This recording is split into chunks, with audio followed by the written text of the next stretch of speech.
بسم اللہ الرحمن الرحیم۔ السلام علیکم۔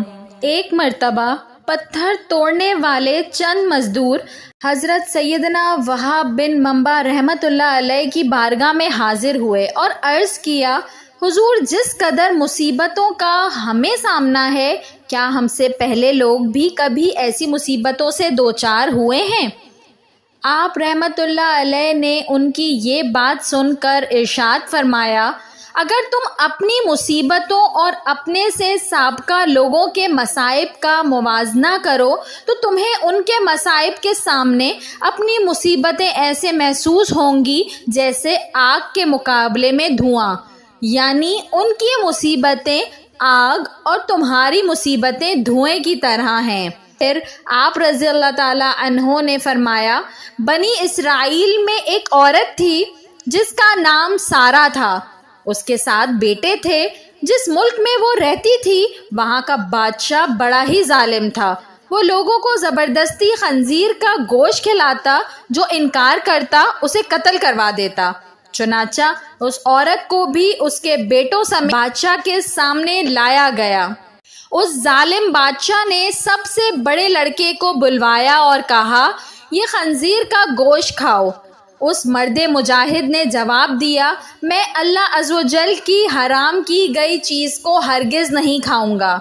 بادشاہ نے جب یہ سنا تو حکم دیا کہ اسے سخت ترین سزا دی جائے۔ جلاد آگے بڑھا اور اس کے ہر عضو کو کاٹ ڈالا اور اسے شہید کر دیا۔ پھر ظالم بادشاہ نے اس سے چھوٹے لڑکے کو بلایا اور اس کے سامنے بھی خنزیر کا گوشت رکھتے ہوئے کہا، اسے کھاؤ۔ اس نے بھی جرأت ایمانی کا مظاہرہ کرتے ہوئے جواب دیا، میں اللہ عز و جل کی حرام کی گئی اشیاء کبھی بھی نہیں کھاؤں گا۔ یہ سن کر ظالم بادشاہ آگ بگولا ہو گیا اور اس نے حکم دیا کہ ایک تانبے کی دیگ میں تیل ڈال کر اسے آگ پر رکھ دو۔ چنانچہ ایسا ہی کیا گیا۔ جب تیل خوب گرم ہو گیا تو اس نوجوان مجاہد کو تیل میں ڈال دیا گیا۔ اس طرح اس نے بھی جام شہادت نوش کر لیا۔ پھر بادشاہ نے اس سے چھوٹے کو بلایا اور کہا، یہ گوشت کھاؤ۔ اس نے بادشاہ سے کہا، تو ذلیل و کمزور ہے، تو اللہ عز و جل کے مقابلے میں کچھ بھی نہیں، تو مجھے اللہ عز و جل کے حکم کے خلاف کسی بات پر ہرگز آمادہ نہیں کر سکتا، جو تیرے جی میں آئے تو کر لے، لیکن میں اللہ عز و جل کی حرام کردہ اشیاء کبھی بھی نہیں کھاؤں گا۔ بادشاہ یہ سن کر ہنسنے لگا اور لوگوں سے کہنے لگا، کیا تم جانتے ہو کہ اس نے مجھے گالی کیوں دی؟ اس نے یہ سوچ کر مجھے گالی دی ہے کہ میں گالی سن کر طیش میں آ جاؤں گا اور فوراً اسے قتل کرنے کا حکم دے دوں گا۔ اس طرح یہ آسانی سے موت کے گھاٹ اتر جائے گا، لیکن میں ہرگز ایسا نہیں کروں گا۔ پھر اس ظالم بادشاہ نے حکم دیا کہ اسے سخت سے سخت سزا دی جائے۔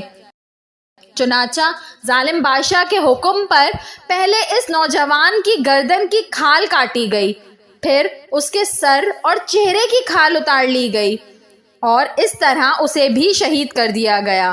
بادشاہ نے اسی طرح مختلف ظالمانہ انداز میں باقی بھائیوں کو بھی شہید کروا دیا۔ آخر میں سب سے چھوٹا بھائی بچا۔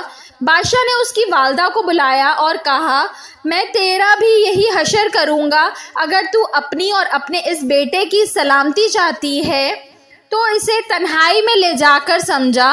اگر یہ ایک لقمہ کھانے پر بھی راضی ہو گیا تو میں تم دونوں کو چھوڑ دوں گا، پھر تم من پسند زندگی گزارنا۔ اس عورت نے کہا، ٹھیک ہے، میں اسے سمجھانے کی کوشش کرتی ہوں۔ پھر وہ اپنے بیٹے کو تنہائی میں لے گئی اور کہا، اے میرے لختے جگر، کیا تو جانتا ہے کہ تیرے بھائیوں میں سے ہر ایک پر میرا ایک حق ہے اور تجھ پر میرے 2 حق ہیں؟ وہ اس طرح کہ میں نے تیرے بھائیوں کو 2 سال دودھ پلایا تھا، تیری پیدائش سے چند دن قبل تیرے والد کا انتقال ہو گیا، پھر جب تیری ولادت ہوئی تو تو بہت زیادہ کمزور تھا، مجھے تجھ پر بڑا ترس آیا اور میں نے تیری کمزوری اور تجھ سے اپنی شدید محبت کی وجہ سے تجھے 4 سال دودھ پلایا۔ میں تجھے اللہ عز و جل اور اس احسان کا واسطہ دے کر کہتی ہوں جو میں نے تجھ پر کیا کہ تو ہرگز اس چیز کو نہ کھانا جسے اللہ رب العزت نے حرام کیا ہے، اور بروز قیامت اپنے بھائیوں سے اس حال میں نہ ملنا کہ تو ان میں سے نہ ہو۔ جب سعادت مند بیٹے نے ماں کی یہ باتیں سنی تو کہا، میں تو ڈر رہا تھا کہ شاید آپ مجھے خنزیر کا گوشت کھانے پر ابھاریں گی، لیکن اللہ عز و جل کا شکر ہے کہ اس نے مجھے تم جیسی عظیم ماں عطا فرمائی۔ پھر وہ عورت اپنے بیٹے کو لے کر بادشاہ کے پاس آئی اور کہا، یہ لو، اب یہ وہی کرے گا جو میں نے اس سے کہا ہے۔ بادشاہ بڑا خوش ہوا اور اس کی طرف خنزیر کا گوشت بڑھاتے ہوئے کہا، یہ لو، اس میں سے کچھ کھا لو۔ یہ سن کر بہادر نوجوان نے جواب دیا، خدا عز و جل کی قسم، میں ہرگز اس چیز کو نہیں کھاؤں گا جسے اللہ عز و جل نے حرام کیا ہے۔ بادشاہ کو یہ سن کر بہت غصہ آیا، چنانچہ اس ظالم نے اس مرد مجاہد کو بھی شہید کروا دیا۔ اس طرح یہ بھی اپنے بھائیوں سے جا ملا۔ پھر بادشاہ نے اس عظیم عورت سے کہا، میرا خیال ہے کہ مجھے تیرے ساتھ بھی وہی سلوک کرنا پڑے گا جو تیرے بیٹوں کے ساتھ کیا ہے۔ اے بڑھیا، تیری ہلاکت ہو، تو صرف ایک لقمہ ہی کھا لے تو میں تجھے منہ مانگا انعام دوں گا، اور جو تو کہے گی میں وہی کروں گا۔ تو صرف ایک لقمہ کھا لے، پھر عیش و عشرت سے زندگی گزارنا۔ یہ سن کر اس عظیم ماں نے جواب دیا، اے ظالم، تو نے میرے بچوں کو میرے سامنے مار ڈالا، اور اب تو یہ چاہتا ہے کہ میں تیرے کہنے پر اللہ عز و جل کی نافرمانی بھی کروں؟ اپنے بچوں کی موت کے بعد مجھے زندگی سے کوئی سروکار نہیں۔ خدا عز و جل کی قسم، تو جو کچھ کر سکتا ہے کر لے، میں کبھی اللہ عز و جل کی حرام کردہ شے نہیں کھاؤں گی۔ یہ سن کر اس سفاک و ظالم بادشاہ نے اسے بھی شہید کروا دیا۔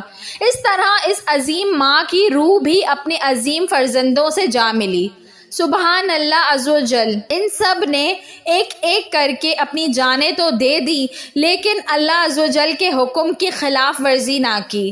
اللہ عز و جل کی ان پر رحمت ہو اور ان کے صدقے ہماری مغفرت ہو، آمین ثم آمین یا رب العالمین۔ ویڈیو پسند آئی ہو تو اس کو ضرور لائک کریے گا، اور ایسی مزید اچھی ویڈیوز دیکھنے کے لیے میرے چینل اردو کہانی گھر کو سبسکرائب کر لیجئے۔ Thanks for watching. اللہ حافظ۔